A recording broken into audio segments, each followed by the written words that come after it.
Fala, filhotes, vocês estão vivos? No vídeo agora nós vamos falar um pouquinho sobre os sofistas e Sócrates, né? Sobre o período antropológico da filosofia antiga. Ele, por sua vez, discorria sempre sobre os valores humanos, procurando o que fosse pio, o que fosse ímpio, o que fosse belo, o que fosse feio, o que fosse justo, o que fosse injusto, o que fosse a prudência, o que fosse a loucura, o que é a coragem, o que é a beleza, o que fosse o Estado, o que fosse estadista, o que fosse o governo, o que fosse o governador e as outras coisas cujo conhecimento, segundo ele, tornava os homens excelentes e cuja ignorância, ao contrário, fazia merecer justamente o nome de escravos. Xenofonte falando sobre Sócrates, né?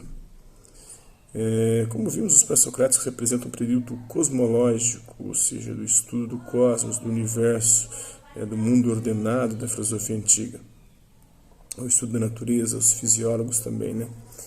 Era o momento de se estudar o próprio mundo, a natureza e as coisas em geral. O homem observava tudo ao seu redor e se maravilhava diante dos mistérios que o mundo lhe proporcionava. De onde vem a vida? Como as coisas se originam?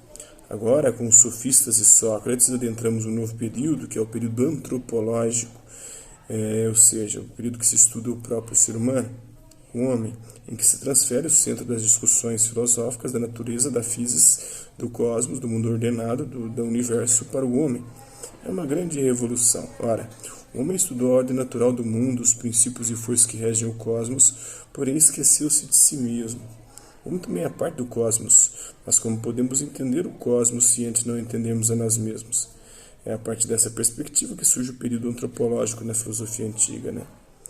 Deuses reunidos no Olimpo, a existência de conselhos entre os deuses demonstra como a questão dos debates e das discussões públicas é um elemento importante para a cultura grega, né?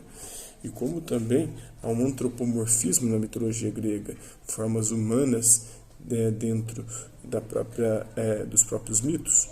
A concepção dos deuses, os deuses funcionam como humanos. O período antropológico é aquele em que o foco de estudo não é mais a natureza, mas o próprio homem. Prevalecem as discussões sobre a ética, a política, o direito. Porém, como veremos, embora os sofistas e Sócrates compartilhem o período antropológico, eles se consideravam verdadeiros adversários, pois analisavam o ser humano de maneira diferente e com visões muitas vezes opostas, a tal ponto que as famosas disputas entre os sofistas e Sócrates tornaram-se momentos célebres da história da filosofia. Estudemos primeiro os sofistas para depois apresentarmos Sócrates e assim clarear como se deu essa disputa tão acirrada. Então é isso aí. Hasta la vista, até a próxima.